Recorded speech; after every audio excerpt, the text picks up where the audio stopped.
हाँ जी, इसके प्रश्न उत्तर भी करना है और इसको रीड भी करना है आप हमने। इससे पहले चलिए इसके पहले प्रश्न उत्तर कर लेते हैं।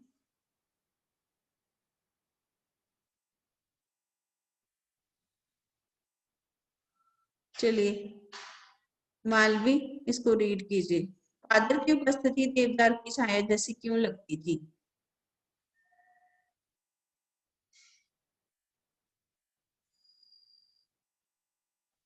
हाँ जी पढ़िए। मालवी, फादर की उपस्थिति देवदार की छाया जैसी क्यों लगती थी?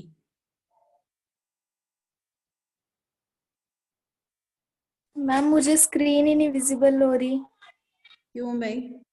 अभी दिखाती हूँ। सूचना वाला ही विजिबल हो रहा है। अभी करती हूँ।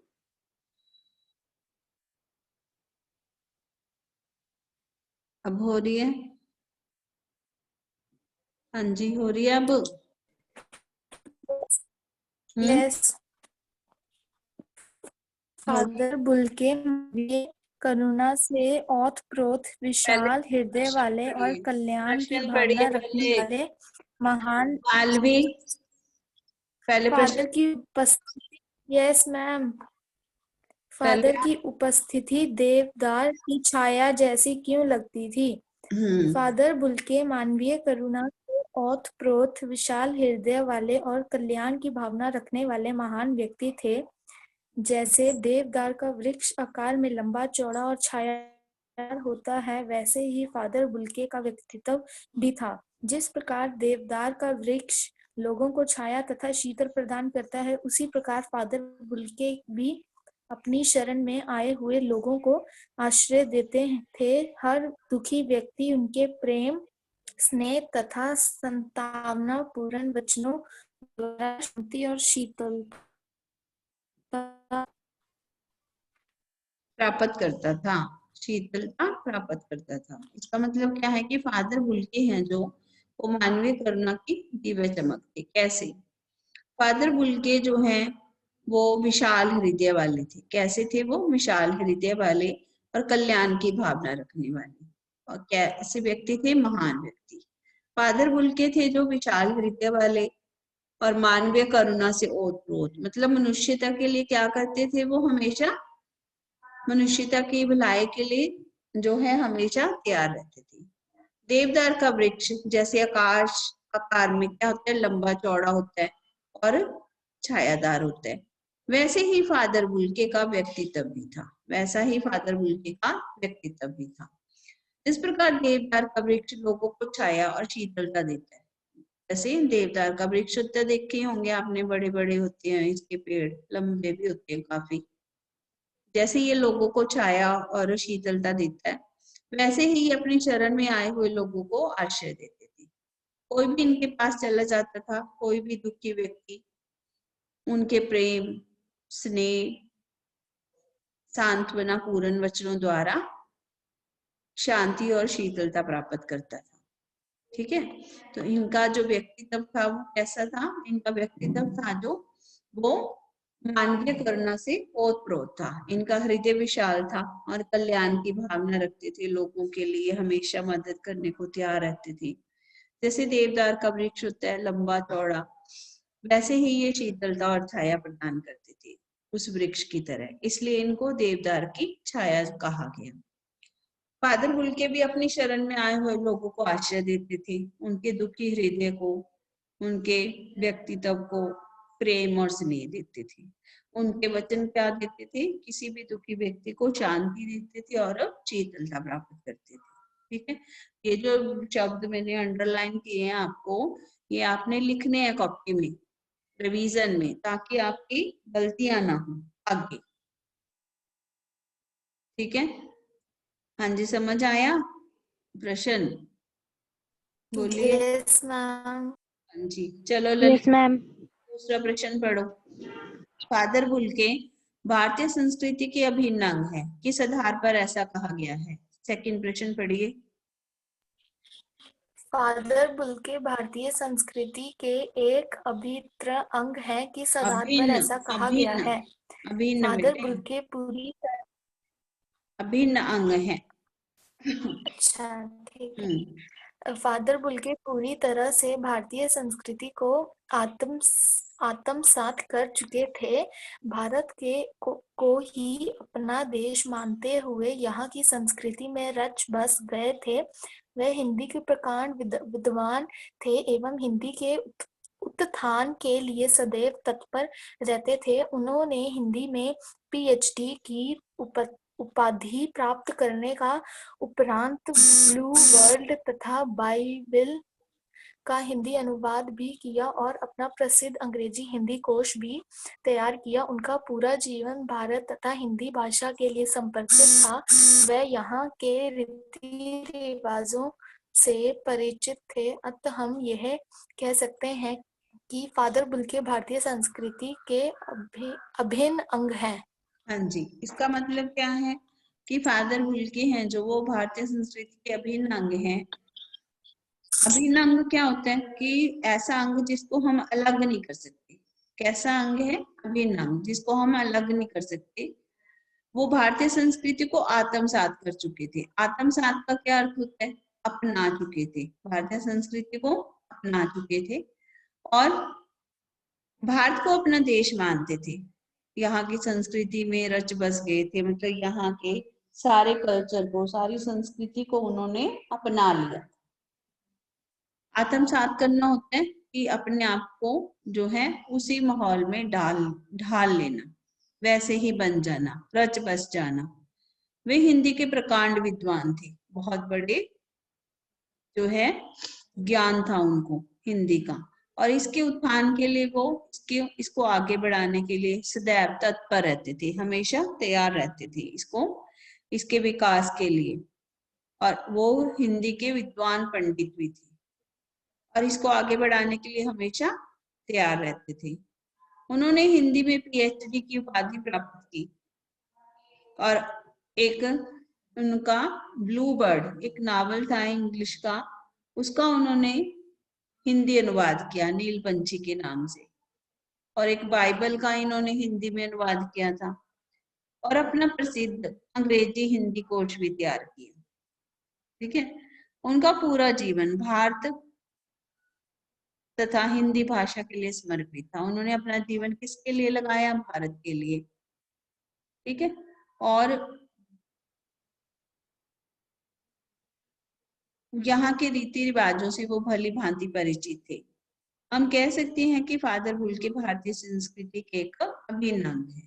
ठीक है, तो इस आधार पर हम इनको बोल सकते हैं। इन्होंने इलाहाबाद से एमए किया, कलकत्ता से इन्होंने पीएचडी की। ठीक है, उपाधि प्राप्त की, रामकथा उत्पत्ति और विकास का इन्होंने अनुवाद किया एक, और फिर इन्होंने बाइबल का भी हिंदी अनुवाद किया। अंग्रेजी हिंदी कोश का मतलब क्या होता है? एक डिक्शनरी इन्होंने तैयार की, अंग्रेजी हिंदी शब्दकोश तैयार किया। और हिंदी ये रीति रिवाज थे जितने भारत के, उनको उन सबसे ये परिचित थे, जानते थे। इस आधार पर हम कह सकते हैं कि जो फादर बुल्के हैं वो भारतीय संस्कृति के एक अभिन्न अंग है। ठीक है, इस आधार पर हम उन्हें कहा जा सकता है। समझ आया ललिता? ललिता समझ आ रहा है आपको?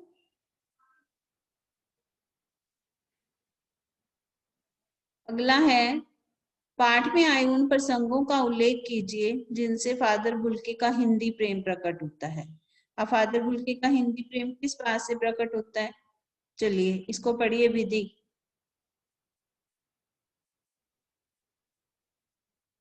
विधि अगला प्रश्न पढ़िए। विधि मदान।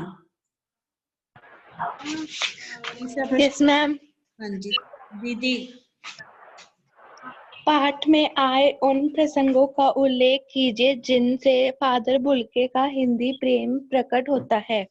उत्तर, फादर बुल्के के हिंदी प्रेम का सबसे बड़ा प्रमाण यह है कि उन्होंने सबसे प्रामाणिक अंग्रेजी हिंदी कोश तैयार किया।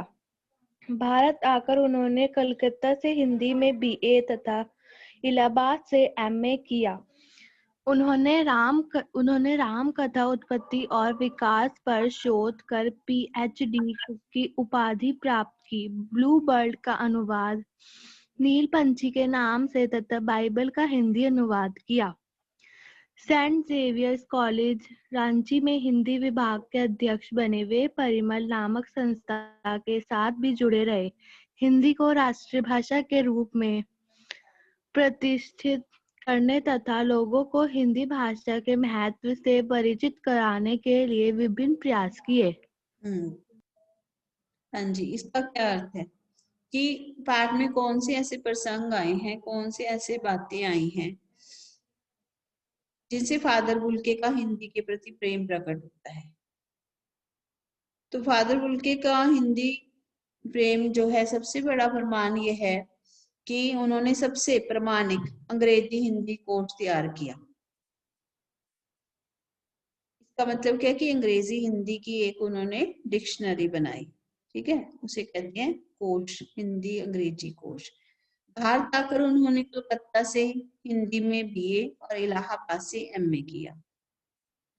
उन्होंने रामकथा उत्पत्ति और विकास, ये मैंने आपको बताया ना पिछले प्रश्न में भी, रामकथा उत्पत्ति और विकास, ठीक है, इस पर उन्होंने शोध किया था और PhD की इस पर। ब्लू बर्ड का नील पंछी के नाम से अनुवाद किया। बाइबल का हिंदी में अनुवाद किया। सेंट जेवियर कॉलेज रांची में हिंदी विभाग के अध्यक्ष रहे, वो हिंदी विभाग के हेड थे। परिमल नामक संस्था से भी जुड़े रहे, एक संस्था थी परिमल, उससे भी जुड़े रहे। वे हिंदी को राष्ट्रभाषा के रूप में प्रतिष्ठित करना चाहते थे। हिंदी को क्या बनाना चाहते थे? राष्ट्रभाषा। और लोगों को हिंदी भाषा के महत्व से भी परिचित कराना चाहते थे। इसके लिए उन्होंने बहुत सारे प्रयास किए। पहला क्या किया उन्होंने? अंग्रेजी हिंदी शब्दकोश तैयार किया, ठीक है। फिर उसके बाद कलकत्ता से BA, इलाहाबाद से MA किया। रामकथा उत्पत्ति और विकास, इस पर शोध कार्य किया। शोध कार्य मतलब खोज की, इसके बारे में तथ्य ढूंढ कर लाए, सबूत। फिर ब्लू बर्ड का हिंदी में अनुवाद किया नील पंछी के नाम से। बाइबल का भी हिंदी अनुवाद किया। बाइबल एक ईसाइयों की जो है पुस्तक का नाम है, धार्मिक पुस्तक, जैसे हमारी हिंदुओं की रामायण है, सिखों की है गुरु ग्रंथ साहब, इसी तरह से जो ईसाइयों की पुस्तक है बाइबल, उसका हिंदी अनुवाद किया। सेंट जेवियर कॉलेज रांची में हिंदी के विभाग के अध्यक्ष भी बने, हेड बन गए वो।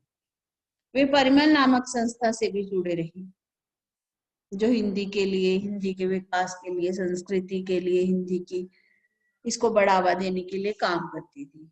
वो हिंदी भाषा को, हिंदी को राष्ट्रभाषा बनाना चाहते थे और इसके लिए उन्होंने कई प्रयास किए। कई मंच पर जाकर उन्होंने इसके लिए आवाज उठाई और जो है इसका महत्व लोगों को बताया। तो उन्होंने हिंदी भाषा के लिए बहुत सारे प्रयास किए। तो इन सारी बातों से उनका हिंदी प्रेम है जो झलकता है, ठीक है। चलिए अगला प्रश्न करते हैं। अगला है, इस पाठ के आधार पर फादर कामिल बुल्की की जो छवि उभरती है उसे अपने शब्दों में लिखिए। फादर कामिल बुल्के की जो छवि उभरती है उसे शब्दों में लिखना आपने। तो पढ़ो विधि, इसका अगला प्रश्न पढ़िए, ये वाला। इस पाठ के आधार पर फादर कामिल बुल्के की जो छवि उभरती है उसे अपने शब्दों में लिखिए। उत्तर, फादर कामिल बुल्के का व्यक्तित्व सात्विक तथा आत्मीय था। ईश्वर के प्रति उनकी गहरी आस्था थी। ईसाई पादरी होने के कारण वे हमेशा एक सफेद चोगा धारण करते थे। गोरा रंग, सफेद झाई मारती भूरी दाढ़ी, नीली आंखें उनकी प्रभावशाली पहचान थी। उनकी बाहें सदा सभी को गले लगाने के लिए आतुर रहती थी। वे वात्सल्य एवं प्रेम की मूर्ति थे। हमेशा एक मंद मुस्कान उनके चेहरे पर तैरती रहती थी। दुखी विरक्त लोगों को वे सांत्वना पूर्ण वचन बोलकर शीतलता प्रदान करते थे। भारत देश से उन्हें बहुत प्रेम था। अपनी बुक को भी खोल के बैठा करो। साथ में। हाँ जी, इसका क्या अर्थ है कि फादर कामिल बुल्के थे जो उनका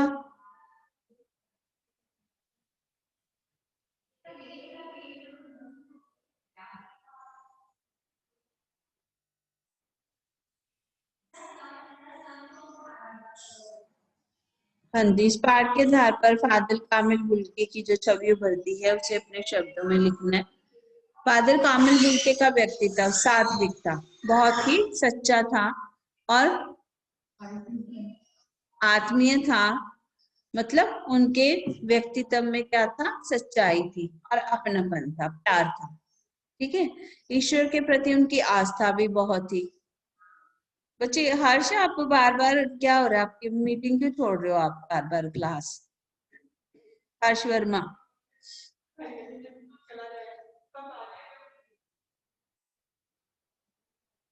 हाँ जी बच्चे, क्या हुआ हर्ष वर्मा? हर्ष, चलिए, वो उनका व्यक्तित्व क्या था, सात्विक था, बहुत ही सच्चा था। ठीक है, और आत्मीयता थी उनमें, अपनापन था। ईश्वर में उनकी गहरी आस्था थी, ईश्वर को बहुत मानते थे वो। ठीक है, अपनापन था उनके अंदर, सच्चाई थी और ईश्वर के प्रति उनकी गहरी आस्था थी, ईश्वर में उनका बहुत विश्वास था। ईसाई पादरी होने के कारण, ईसाई पादरी क्या होते हैं, ईसाइयों के जो पंडित होते हैं, जैसे हमारे मंदिरों में पंडित होते हैं, तो ईसाइयों के क्या होते हैं, पादरी। ईसाई पादरी होने के कारण वे हमेशा एक सफेद टोपा पहनते थे। उनका गोरा रंग था और भूरी दाढ़ी, सफेद झाई मारती हुई भूरी दाढ़ी और नीली आंखें थी। और उनके व्यक्तित्व की पहचान थी, ये प्रभावशाली व्यक्तित्व था उनका। उनकी बाहें सदा सभी को गले लगाने को आतुर रहती थी। वे वात्सल्य और प्रेम की मूर्ति थे। हमेशा एक मंद मुस्कान उनके चेहरे पर रहती थी। दुख की विरक्त लोगों को वे सांत्वना देते थे। पूर्ण वचन बोलकर शीतलता, मतलब किसी को भी जो है हौसला देते थे, उनको ये बोलते थे कि आपने हिम्मत नहीं हारनी है। तो ऐसे वचन बोल करके उनको शीतलता प्रदान करते थे। भारत देश से उन्हें बहुत प्रेम था। क्या था, कैसी छवि थी उनकी, उनका व्यक्तित्व क्या था, सच्चा था, साफ था, अपनापन था उसके अंदर। ईश्वर में उनकी आस्था बहुत थी। ईसाई पादरी होने के कारण वे सफेद चोगा पहनते थे। गोरा रंग था उनका, सफेद दाढ़ी थी, नीली आंखें थी उनकी। उनकी बाहें सदा लोगों को गले लगाने को तैयार रहती थी, आतुर रहती थी। वात्सल्य, वात्सल्य क्या होता है कि बच्चों की तरह प्रेम करती थी सबको। हमेशा एक मुस्कान उनके चेहरे पर दिखती थी। लोगों की बातों को सुनते थे, उनके दुख को दूर करते थे। तो ऐसे वचन बोल करके सबको शीतलता देते थे। और भारत देश से उन्हें बहुत प्यार था। तो उनकी छवि कैसी थी, एक सच्चे और जो है आत्मीय व्यक्ति की। इसके बाद है अगला प्रश्न, लेखक ने फादर बुल्के को मानवीय करुणा की दिव्य चमक क्यों कहा है? ये लास्ट जो है 4 या 5 साल से ये प्रश्न जरूर आता है पेपर में। लेखक ने फादर बुल्के को मानवीय करुणा की दिव्य चमक क्यों कहा है? ललिता, आप कहाँ चले जाते हो, आप रीड क्यों नहीं करते? Lalita Goyal, Lalita where are you, कहाँ हो आप?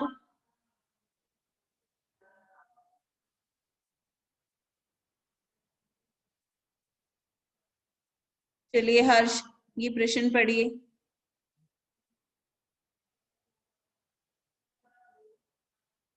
हर्ष,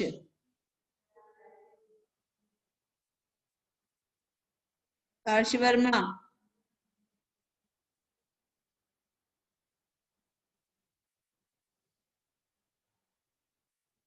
ललिता,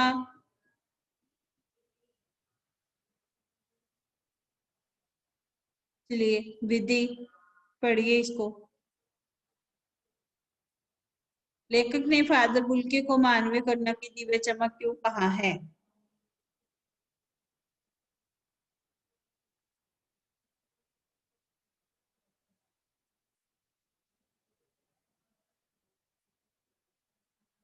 हाँ जी विधि, पढ़िए इसको।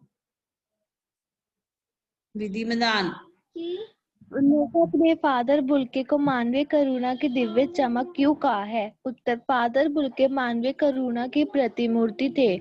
उनके मन में सभी के लिए प्रेम भरा था, जो उनके चेहरे पर स्पष्ट दिखाई देता था। वे लोगों को अपने शुभाशीषों से भर देते थे। उनकी आंखों में असीम वात्सल्य तैरता रहता था। वे जिससे भी एक बार मिल लेते थे, सुख दुख में हमेशा उसके साथ रहते थे। किसी भी मानव का दुख उनसे देखा नहीं जाता था। उसके कष्ट दूर करने के लिए वे यथाशक्ति प्रयास करते थे। फादर बुल्के को मानवीय करुणा की दिव्य चमक क्यों कहा है? क्योंकि वो मानवीय करुणा की प्रतिमूर्ति थे। वो हमेशा दूसरों का भला करने वाले इंसान थे। ठीक है। फिर उनके मन में सभी के लिए प्रेम था, जो उनके चेहरे पर स्पष्ट दिखाई देता था। वे सबको शुभ आशीष, शुभ आशीषों से, शुभ आशीषों मतलब क्या होता है? शुभ समाचारों से। हम 11 कह रहे हैं कि आप ये 11 to 11:40 9th में पीरियड लेंगे।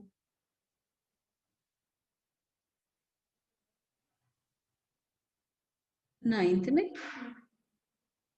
अभी तो मेरी ये क्लास चल रही है, इसकी रिकॉर्डिंग में टाइम लगेगा अभी। अब बोलो कि वो इसको करके, मतलब कि ये क्लास वो ओवर करके, तो वो तो 11:10 तक ऊपर आएंगे। ठीक है, ये क्लास ओवर करके अभी 11 बजे तक तो यही चलेगी क्लास। ठीक है, तब उसके बाद आएंगे वो ऊपर, 11:15 तक आएंगे ऊपर, 11:10 के बाद।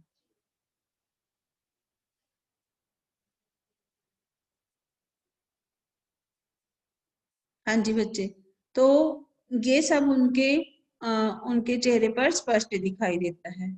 फिर लोगों को अपनी शुभ आशीष देते थे और उनके आंखों में असीम वात्सल्य था। सबके लिए क्या था? असीम प्यार था, बहुत प्यार था। जिससे भी एक बार मिल लेते थे, उसके सुख दुख में हमेशा उसके साथ रहते थे।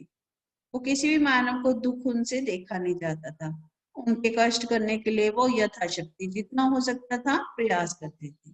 ठीक है, चलिए जी, गुड आफ्टरनून क्लास। कल हम इसके अगले प्रश्न उत्तर करेंगे। ओके।